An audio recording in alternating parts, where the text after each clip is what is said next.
Un homme est assis dans le silence de la nuit dans une chambre d'hôpital, la tristesse remplissant ses yeux alors qu'il regarde son fils aîné allongé dans le lit. Il est venu lui jeter un dernier regard, lui faisant ses adieux d'un doux toucher de sa main. Ses souvenirs le ramènent à ses 15 ans de mariage, qu'il pensait bien se dérouler. Il croyait avoir touché le fond dans sa vie, mais il ne réalisait pas que sa descente n'avait même pas encore commencé et que le destin lui réservait une chute bien plus profonde. Sa tragédie a commencé à empirer avec l'accumulation des factures d'hôpital exorbitantes de son fils, qui s'élevaient à 20 millions par mois. À cela s'ajoutait le règlement d'un accident de la circulation qu'il avait causé en essayant d'éviter une femme ivre. De plus, il souffrait de frustration professionnelle en raison du rejet répété de ses manuscrits de romans. Le fardeau était plus lourd que lui et sa femme ne pouvaient le supporter, peu importe sa patience et sa force. Leur descente dans l'abîme fut rapide et brutale, et l'épuisement commença à ronger leurs âmes alors qu'ils aspiraient désespérément à un peu de paix. Dans leur recherche désespérée du salut, l'homme est assis avec sa femme à une table avec 2 verres de boisson glacée devant eux. L'homme hésite et demande avec appréhension s'il doit boire en premier. Sa femme répond d'un regard ferme, disant qu'elle le suivra dans quelques instants et lui rappelle sa promesse de ne pas changer d'avis. Il lui demande avec inquiétude ce qu'il adviendra de leur fille, Yoon-min, et elle le rassure de ne pas s'inquiéter, qu'elle prendra bien soin d'elle. L'homme tendit les mains vers le verre, hésitant, se demandant si c'était vraiment la solution finale à leur tragédie. En ce jour fatidique, la famille avait décidé de mettre fin à ses jours. L'homme tient le verre avec des mains tremblantes et commence à boire. La femme regardait son mari avec impatience, attendant qu'il boive le verre empoisonné. Mais le mari, au dernier moment, cria et baissa le verre de sa bouche. Déclarant son incapacité à mener à bien cette décision et qu'il était désolé, sa femme entre dans une rage folle et lui demande pourquoi il a fait marche arrière, puis essaie de le forcer à boire le verre par la force, en criant qu'il doit le faire. L'homme lui résiste, pleurant et la suppliant d'arrêter. La lutte entre eux s'intensifie jusqu'à ce qu'il lui crie d'arrêter, puis repousse sa main avec force, brisant le verre et son contenu. Ils s'effondrent tous les deux sur le sol au milieu des éclats de verre tandis que leur fille dort dans une pièce voisine, ignorant la tragédie qui allait se dérouler. Sa femme lui demande avec désespoir ce qu'ils sont censés faire maintenant après avoir fait tant d'efforts pour prendre cette décision. Alors qu'il pleure amèrement, s'excusant et insistant sur le fait qu'il ne peut pas le faire, elle lui crie dessus, lui demandant s'il ne réalise pas encore que vivre ainsi ne fera qu'aggraver leur misère et leur souffrance. La femme s'effondre en larmes, et son mari l'appelle par son nom Ji-young, lui promettant qu'il améliorera leur situation et la suppliant de leur donner une chance de réessayer de vivre. Et ainsi, ce jour-là, ils ont échoué une fois de plus à mourir.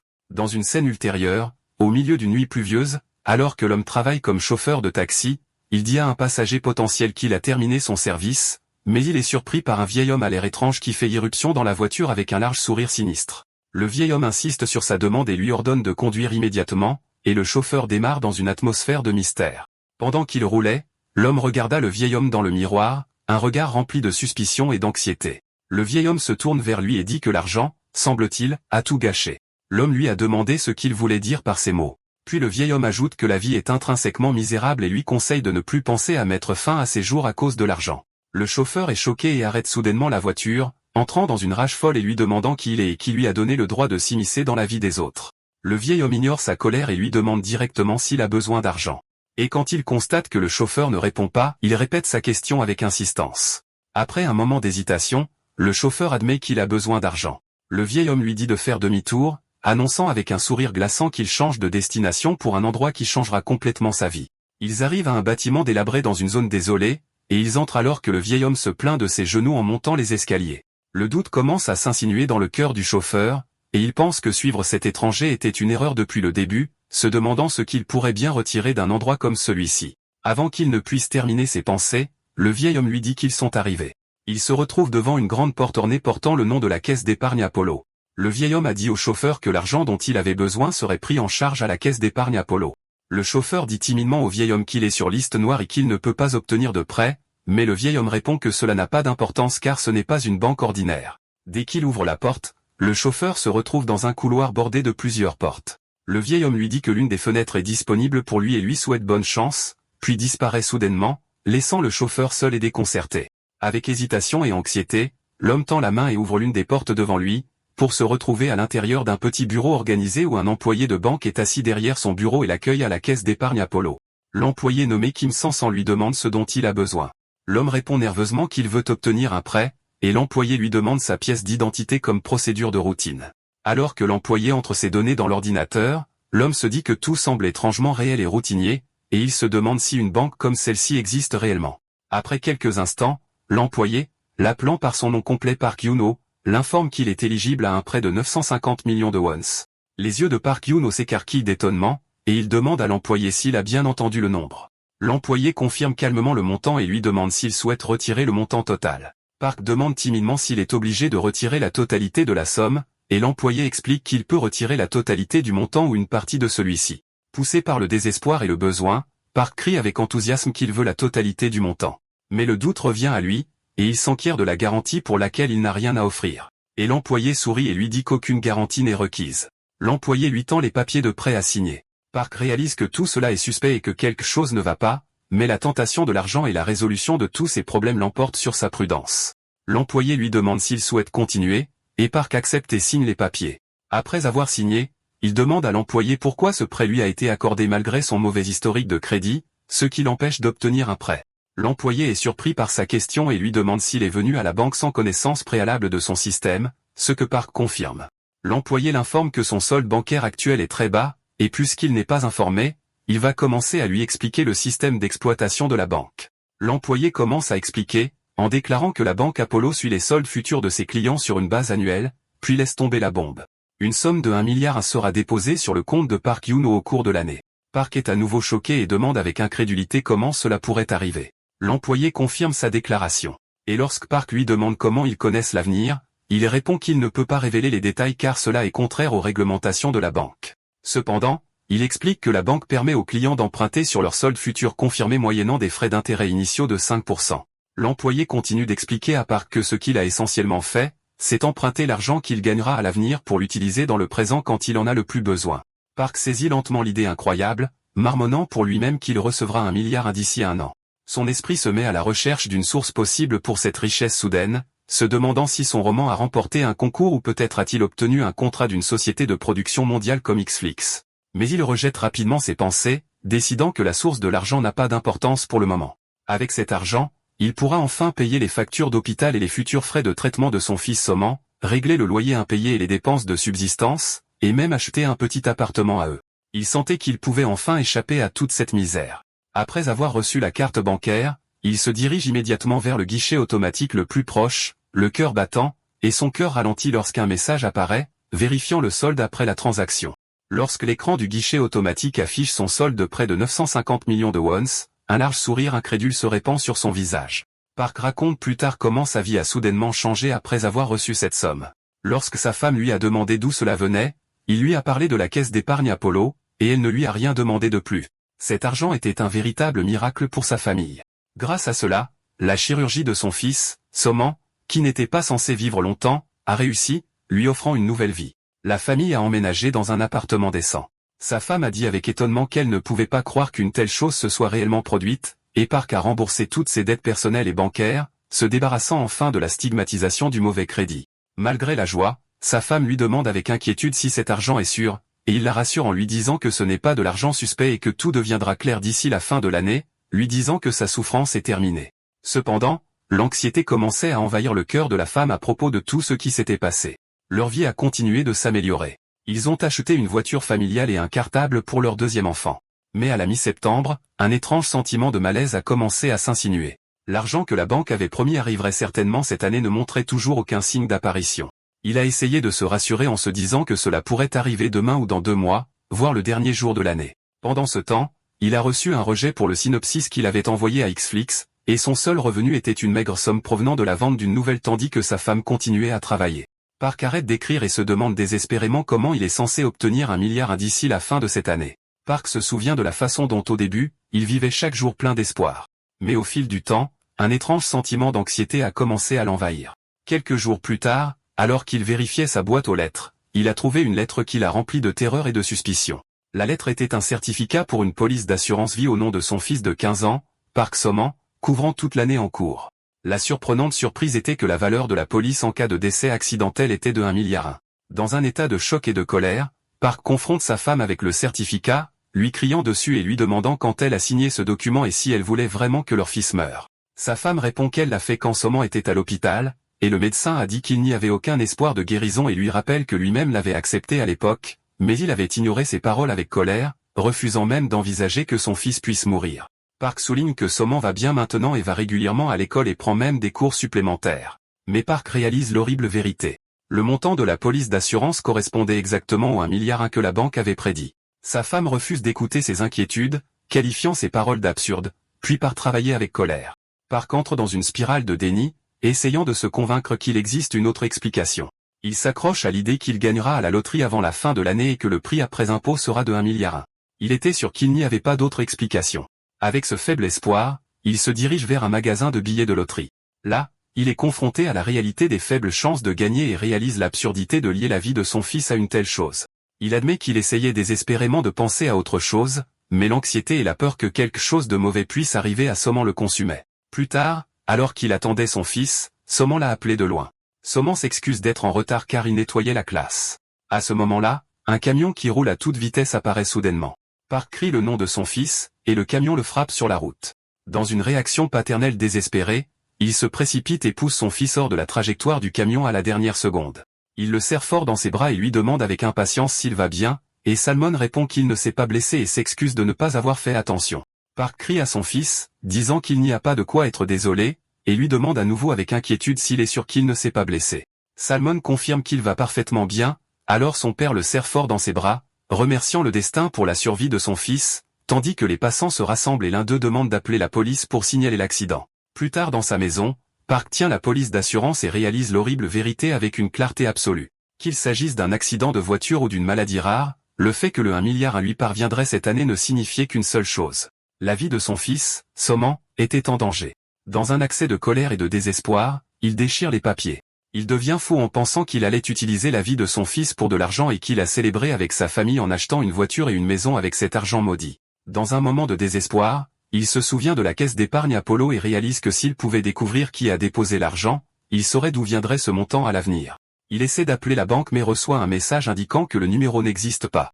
Il crie de frustration face à cette impasse.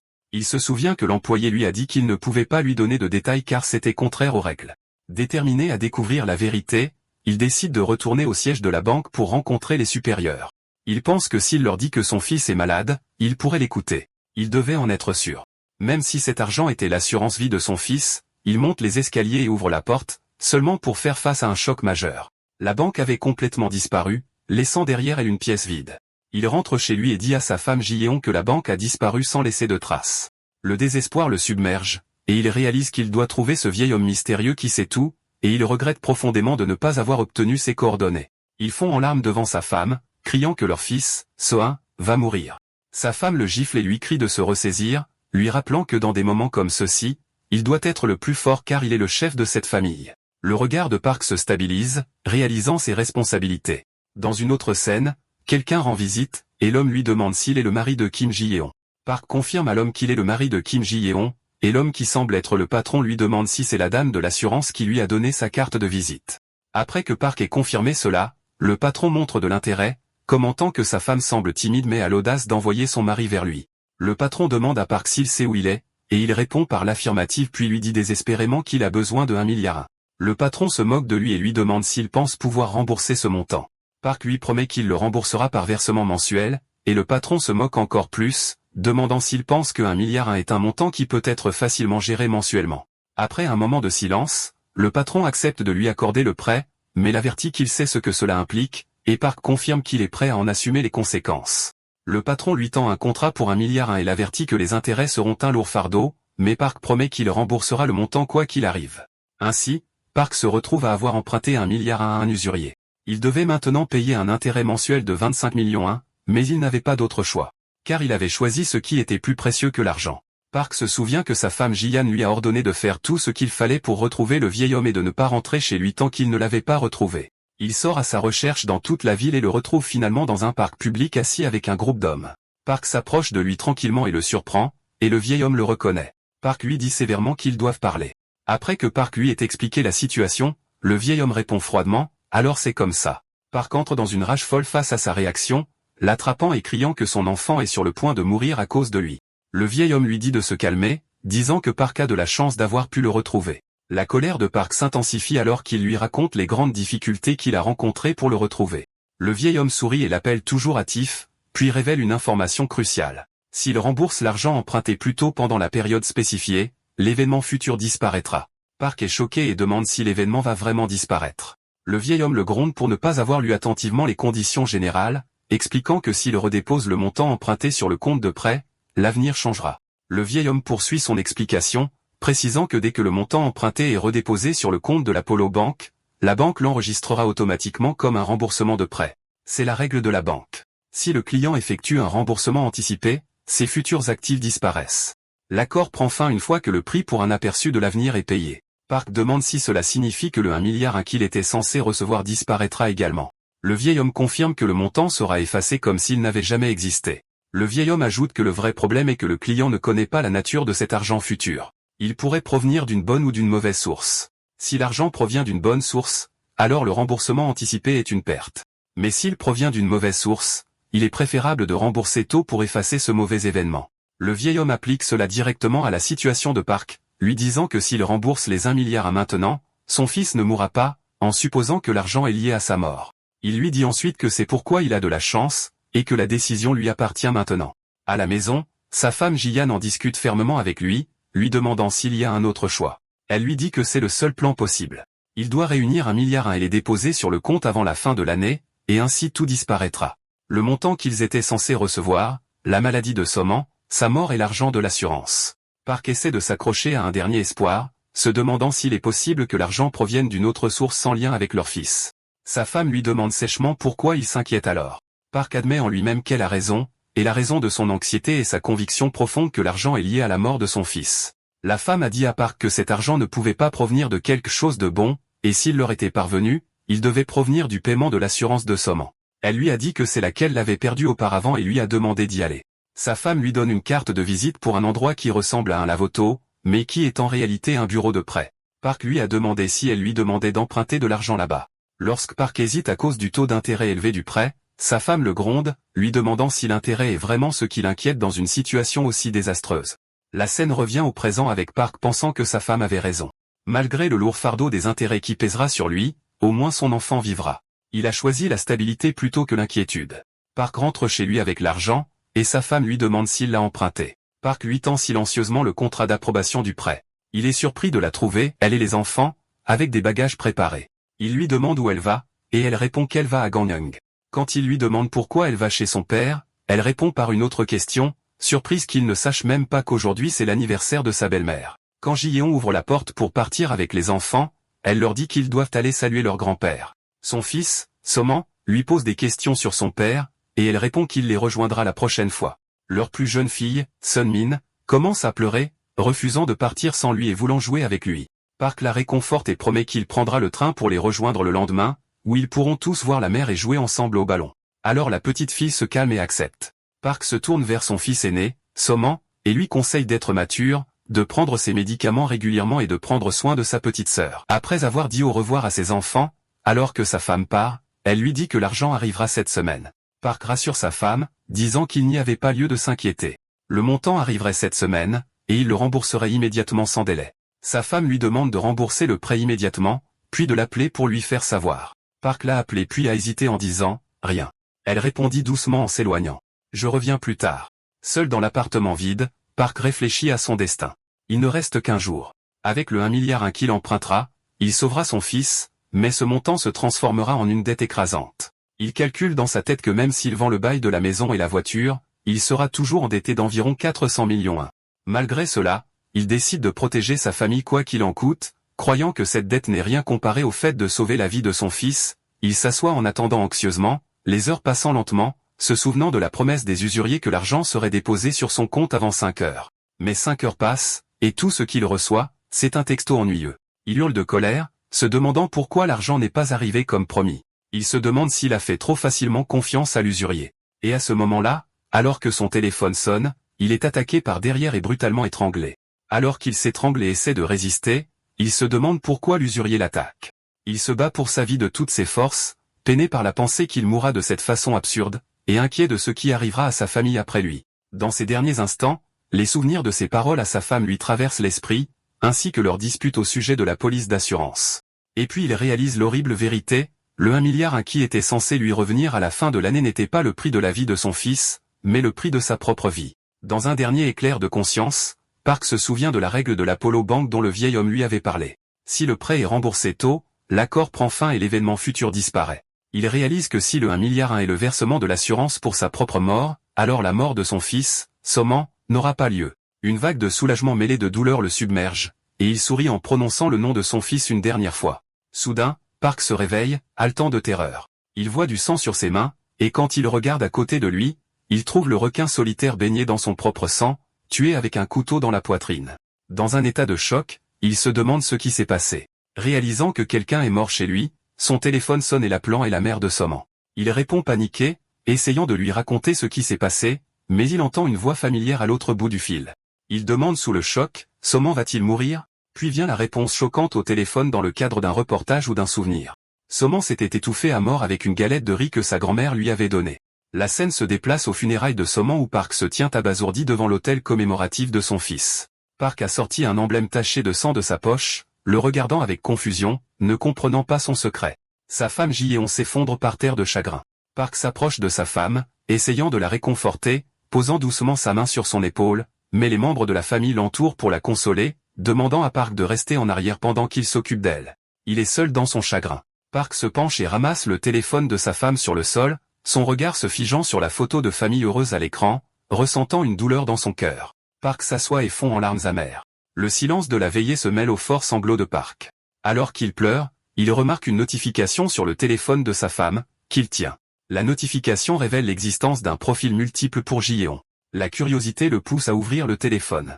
Soudain, Park se fige sur place, les yeux écarquillés en lisant les conversations de sa femme sur son téléphone, le choc se lisant sur son visage. Il découvre que la photo de profil de l'un des participants au chat appartient au prêteur sur gage, Gwango. Il est encore plus choqué en lisant les conversations entre sa femme et Gwango, qui révèlent leur complot visant à le tuer. Les messages ont confirmé leur accord de ne pas reculer et ont révélé que Ji-yeon contactait Gwangju pour lui dire que son mari était à la maison, lui ouvrant la voie pour venir le tuer. La mémoire de Park rejoue les conversations textuelles entre sa femme Ji-yeon et le prêteur sur gage Gwangju, où Ji-yeon confirme leur accord de ne pas reculer. Et Gwango répond qu'il prendra le 1,1 milliard de l'assurance de son mari, ce à quoi elle acquiesce et l'exhorte à se dépêcher.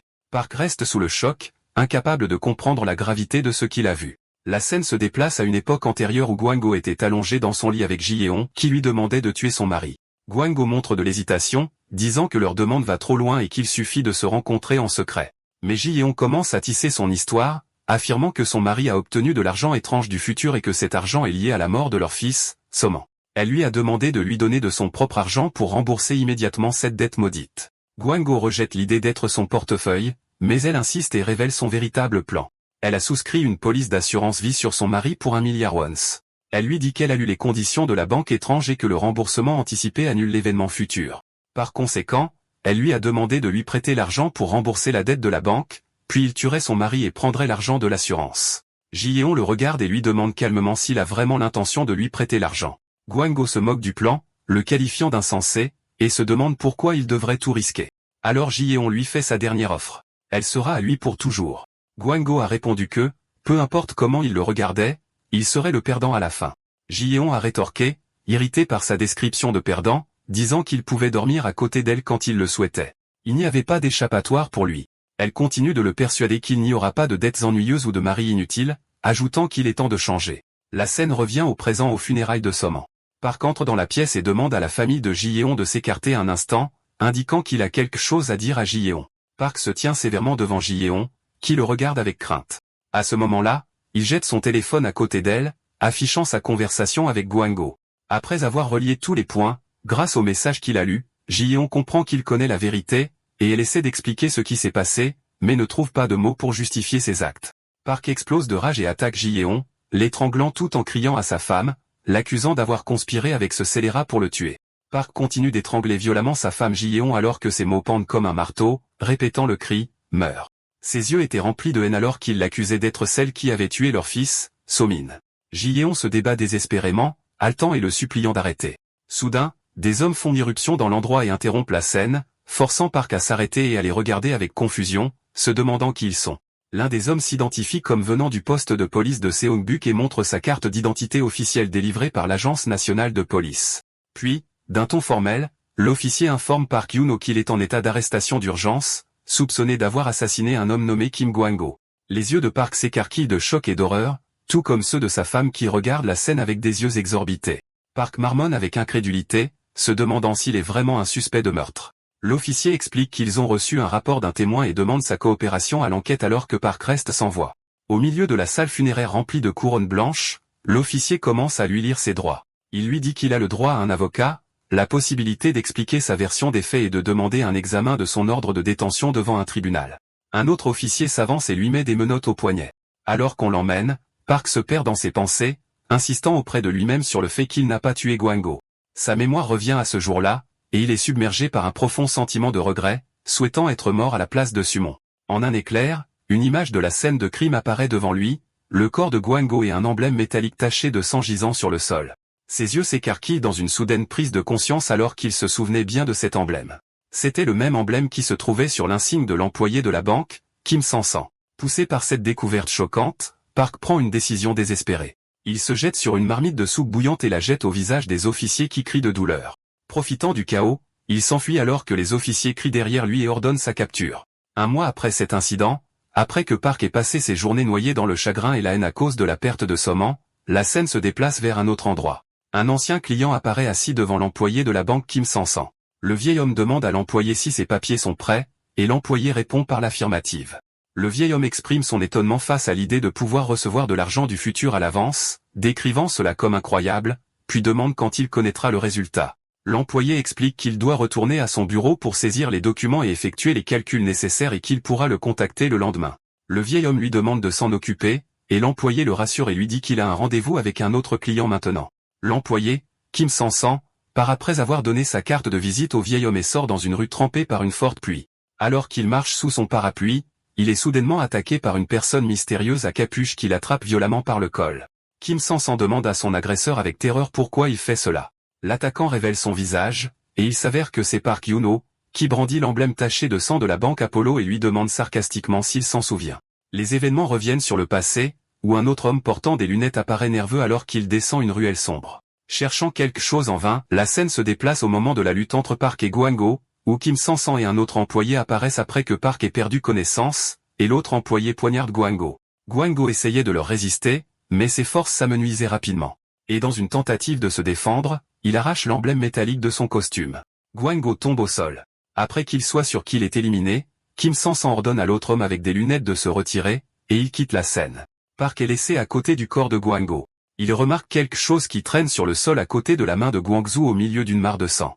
C'est l'insigne de la banque Apollo. L'homme réalise qu'il a commis une grave erreur en laissant un tel indice derrière lui, et il est saisi de terreur, se retournant alors qu'il sent quelque chose le suivre. L'homme se précipite vers le bâtiment, haletant de peur, et monte rapidement les escaliers jusqu'à l'appartement numéro 403. Après être entré dans l'appartement et s'être assuré que personne ne s'y trouve, il pousse un soupir de soulagement. Il sort son téléphone et essaie d'appeler un numéro enregistré sous le nom d'assistant Kim Sang-sang, mais l'appel va directement à la messagerie vocale, et l'homme jure avec colère.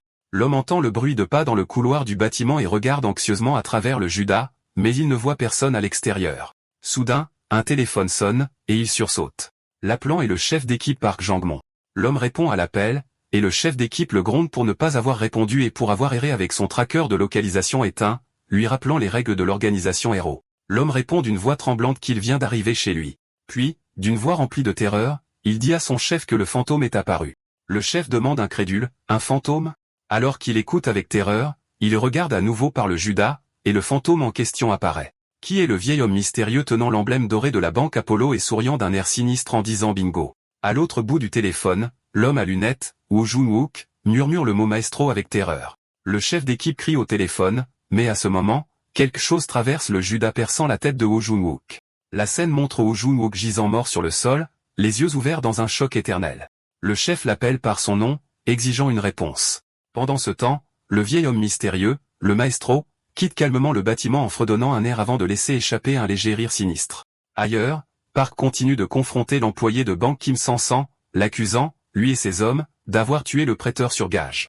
Sang-sang demande calmement à Park de le laisser partir, mais Park insiste pour savoir comment la banque peut prédire l'avenir des gens. Sang-sang répond qu'il s'agit d'un système spécial de la Apollo Savings Bank. La colère de Park s'enflamme et il affirme que Sang-sang savait que son fils allait mourir. Sang-sang essaie de feindre la surprise et la tristesse en apprenant la nouvelle de la mort du fils. Park n'est pas dupe et présente sa théorie. Le vieil homme l'a attiré à la banque, puis la banque a tué son fils pour obtenir l'argent de l'assurance, les accusant de se mêler du destin de sa famille. À la mention du vieil homme, l'expression de Sansan change. Il saisit le poignet de Park avec une force surprenante, faisant crier Park de douleur. Sansan demande sérieusement comment Park a trouvé la banque. Park admet, tout en souffrant, qu'un vieil homme est monté dans son taxi et lui a parlé de l'endroit. Sansung insiste, demandant si ce vieil homme portait une canne avec des inscriptions dessus. Park se souvient de l'image du vieil homme et de sa canne dans sa voiture. Sansung se rend compte de la gravité de la situation et dit à Park qu'il aurait dû l'emmener plus tôt. Avant que Park ne comprenne ce qu'il veut dire, Sansung l'attaque, le jette violemment au sol et sort un tissu imbibé d'un produit chimique sur son visage. Park perd rapidement connaissance, tandis que Sansung le rassure en lui disant qu'il se réveillera bientôt. Park essaie de résister de toutes ses forces, mais en vain. Soudain, un camion apparaît et fonce sur eux. Le camion s'écrase, créant un énorme désordre, laissant derrière lui un nuage de poussière et de débris au milieu de la collision. Park reprend lentement conscience et se tient hébété, où il trouve Kim Sansan mort au milieu de l'épave. Park s'approche de lui, mais il se tient nerveusement, ne sachant pas comment il doit agir dans cette situation. Au milieu de l'épave de l'accident, Park voit sous le choc le chauffeur du camion se déplacer devant lui. Le chauffeur se dirige vers la mallette que Kim Sansan portait, puis la ramasse et se dirige vers Park avec elle. Le chauffeur, le visage couvert de sang, met en garde Park contre l'organisation Arrow, affirmant qu'ils le manipuleront pour atteindre leurs objectifs. Park hurle de confusion et de terreur. Le chauffeur donne la mallette à Park et ajoute un dernier message étonnant. Si Park rencontre le chef d'Arrow, Park Jang-mon, alors son fils, So-min, peut être sauvé. Puis le chauffeur tombe au sol, mort. Incrédule de ce qu'il entend, il se demande d'une voix tremblante s'il est vraiment possible de sauver So-min. La scène se déplace vers l'appartement de Woo Jung-wook, où le chef Park Jang-meng examine une photo de la scène du crime. La photo montre le corps de Woo Jung-wook, connu d'eux sous le nom de Jinik. Et à côté de lui, le mot maestro est écrit dans son sang sur le sol comme un dernier message. Le chef en déduit que Jinik leur a laissé un message avant de mourir. Il commente que le maestro a été tué il y a longtemps, mais qu'il est réapparu. À cette époque, il confirme que leur mission est de mettre fin à l'événement à cette époque et que Jinik était chargé de surveiller Park Yuno, et qu'il faut maintenant lui trouver un remplaçant. Lorsqu'il examine le sac de Jinik, il ajoute qu'ils ont également perdu le contact avec Kim Sansan. Le chef soupçonne que le maestro est également derrière la disparition de Sansan et en conclut que si c'est le cas, ils doivent revoir complètement leur plan. Il prend la carte d'identité de Jinik et la détruit, déclarant que la carte d'accès en philo de Jinik sera détruite, ce qui entraînera la disparition des souvenirs du futur. Pendant ce temps, Park allait dans la rue, s'accrochant à l'espoir planté par les derniers mots du chauffeur que Soman peut être sauvé. Lorsqu'il aperçoit des voitures de police qui approchent, il se cache rapidement dans une ruelle, en s'accrochant à la mallette qui lui a été laissée. Après que le danger soit passé, Park entre dans sa cachette, haletant d'épuisement et de choc, essayant de comprendre ce qui vient de se passer. Dans la cachette sombre, de douloureux souvenirs assaillent l'esprit de Park. Des images de sa famille heureuse, de la trahison de sa femme et de ses souffrances lui apparaissent avant qu'il ne s'effondre de désespoir. Il reprend rapidement des forces, fixant son regard sur la mallette qui lui a été laissée. Park trouve une barre de fer et l'utilise pour forcer l'ouverture de la mallette. Park est surpris par ce qu'il trouve à l'intérieur. Il découvre un ordinateur sophistiqué et une carte d'identité de Kim Sansan, mais elle porte le nom de Juras au-dessus de son vrai nom. Park est perplexe face à cet étrange nom, se demandant si Sansan était un étranger. Il continue à fouiller la mallette et trouve un document de prêt au nom de quelqu'un d'autre, mais surtout, le nom de l'agent de crédit, Park Jang-mon. Il trouve également sa carte de visite l'identifiant comme directeur de succursale. À ce moment, Park se souvient clairement des paroles du chauffeur selon lesquelles la rencontre avec cet homme est la clé pour sauver le sommeil de son fils, et l'espoir renaît en lui. En utilisant les informations qu'il a trouvées, le téléphone de Kim Sansan reçoit un appel de Park Jang-mon. Quand Park répond, Park Jang-mon lui pose des questions sur Kim Sansan, et Jang-mon répond en demandant qui est l'appelant. Park lui dit directement que Kim Sansan est mort. Jang-mon est choqué et demande à nouveau qui est l'appelant, et Park répond qu'il révélera son identité s'il accepte de le rencontrer. Jung-mon demande avec impatience si la mallette est en la possession de Park, et Park réalise son importance. Jung-mon l'avertit de ne pas y toucher, disant que ce n'est pas quelque chose que des gens comme lui peuvent gérer. Park craque de désespoir, insistant sur le fait qu'il ne se soucie pas de la mallette ou de son contenu. Tout ce qu'il veut, c'est sauver son fils. Il le supplie, disant qu'on lui a dit que Jang-mon pouvait le sauver. En entendant le mot fils, Jang-mon se rend compte qu'il parle à Park Yuno. Il lui dit soudainement qu'il le rappellera et met fin à l'appel, laissant Park pleurer de frustration. Dans sa voiture, Jong-meng pense au désastre qui s'est abattu sur eux, perdant 2 agents en une seule journée, faisant de cet événement le pire de l'histoire. Il blâme le retour du maestro qu'il croyait mort. Il décide qu'il n'a pas d'autre choix que de les convoquer et passe un coup de téléphone, annonçant qu'il choisit le moindre de 2 mots. La scène saute soudainement à travers le temps au 14 avril 1865 au Ford's Theatre, où le 16e président américain Abraham Lincoln regardait une pièce de théâtre. Quelqu'un apparaît derrière lui et pointe un pistolet sur sa tête. Dans une autre pièce, quelqu'un regarde la scène avec anticipation. Un homme blond nommé Psyché et une femme mystérieuse ont regardé la scène. Soudain, la femme a murmuré le mot bang comme si elle anticipait le moment où le coup de feu serait tiré.